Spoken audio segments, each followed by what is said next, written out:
This is the start of week 3 of Israel's military operation in Gaza, and there's more bloodshed. Children among those wounded in the latest wave of airstrikes and tank fire, attacks that are meant to be targeting the men of Hamas. The civilian death toll in Gaza is rising by the day, and the humanitarian crisis is deepening. Both the UN and the Red Cross are resuming their aid operations after Israeli assurances over their safety. But the pauses in the fighting are too short to allow much assistance in this war zone where nowhere feels safe. It's incredibly difficult. It's now 2 weeks. You never know. I mean, every night it's the question, is our neighborhood now going to be under attack? Will we survive this night? So it's an incredible stress on the people. So they take it every night by night, every day by day. These pictures released by UNICEF show what's happening to Gaza's children.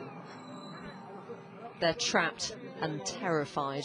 But Israel blames this on Hamas, accusing them of using civilians as human shields.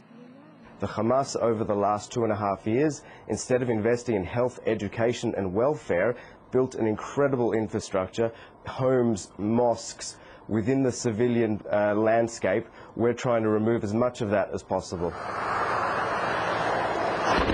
The ground operation has moved closer to the built-up areas around Gaza City, and in clashes overnight, Israel says at least 15 armed militants were killed.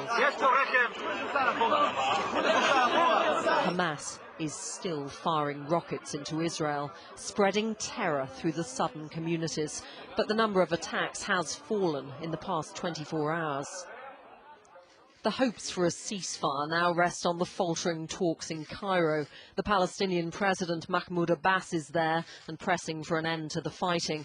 But Israel's holding out for firm guarantees that Hamas's weapons smuggling routes will be shut down for good.